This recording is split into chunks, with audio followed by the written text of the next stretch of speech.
அஸ்ஸலாமு அலைக்கும். இன்றைக்கி நம்ம ஸ்வீட் ஆப்பம் இல்லைன்னா சுருள் ஆப்பம் சொல்லக்கூடிய ஒரு செட்டிநாடு டிஷ். இது ரொம்ப ஃபேமஸானது. இது ரொம்ப ருசியாகவும் இருக்கும், பிள்ளைகளுக்கு ரொம்ப பிடிக்கும், ஈஸியாகவும் செய்யலாம். இது எப்படி செய்கிறதுன்னு பார்க்கலாம். இதுக்கு தேவையான பொருள்: பச்சரிசி 1 கப் எடுத்திருக்கோம். அதை நல்லா அலசி 4 மணி நேரம் ஊற வச்சு எடுத்து வச்சுருக்கோம். அது 1 கப் பச்சரிசிக்கு 1 முட்டைங்கிற ரேஷியோவில் நம்ம எடுத்து வச்சுக்கணும். இதோட நம்ம 1/2 ஸ்பூன் உப்பு, 1/4 ஸ்பூன் மஞ்சத்தூள், 1 சிட்டிகை ஆப்ப சோடா நம்ம அரைச்சி நம்ம எடுத்துக்கணும். இதோட நம்ம ஸ்வீட்டுக்காக 1 தேங்காய் எடுத்து நம்ம நல்லா துருவி வச்சுக்கணும். 1 டம்ளர் சர்க்கரை எடுத்து மிக்சியில் போட்டு நல்லா பவுடர் பண்ணி வச்சுக்கணும்.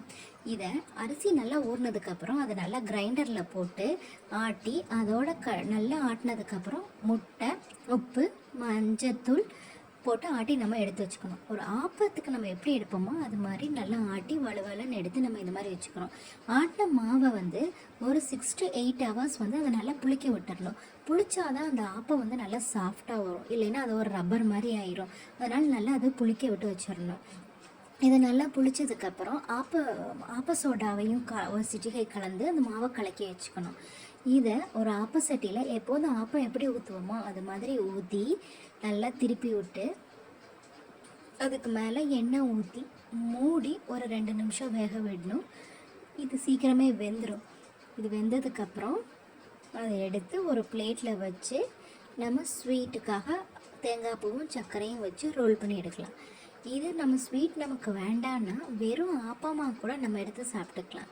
இதில் ஒரு முக்கியமானது என்னென்னா, இது சூடாக இருக்கும்போதே இதை எடுத்து நம்ம ரோல் பண்ண ஆரம்பிச்சிடணும். இது சூடு ஆறிடுச்சுன்னா அந்த ஆப்பம் விரைச்சிக்கும், நம்மளால் அந்த சுற்றுறதுக்கு வராது. அதனால் அந்த சுட சுட இருக்கும்போதே எடுத்து ஒரு தட்டில் வச்சு அதுக்கு மேலே ஒரு 2 ஸ்பூன் தேங்காய் பூ வச்சு அதுக்கு மேலே சர்க்கரை தூவி நம்ம பொடி பண்ண சுகரை தூவிட்டு நல்லா நம்ம ரோல் பண்ணிடணும் சூடாக இருக்கும்போதே.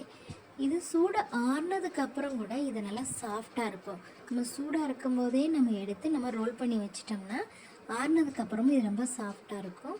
இதை நம்ம வெறும் வாயிலே சாப்பிட்லாம், இதோட எதுவுமே தேவையில்லை. இப்போ நமக்கு ஸ்வீட் பிடிக்கல அப்படின்னா ஏதாவது நம்ம வீட்டில் நம்ம குருமா இதுக்கு சைட் டிஷ்ஷாக வச்சுக்கலாம், ஒரு கிரேவி செஞ்சு நம்ம வச்சுக்கலாம். அது தொட்டு சாப்பிடும்போதும் ரொம்ப சூப்பராக இருக்கும். இது எல்லாருக்கும் பிடிக்கும். இது நீங்கள் ட்ரை பண்ணி பாருங்கள். ரொம்ப டேஸ்ட்டாகவும் இருக்கும், ஈஸியாகவும் செஞ்சிடலாம். இது ஒரு ஈவினிங் ஸ்நாக்ஸாக கூட நம்ம பிள்ளைகளுக்கு நம்ம செஞ்சு கொடுக்கலாம்.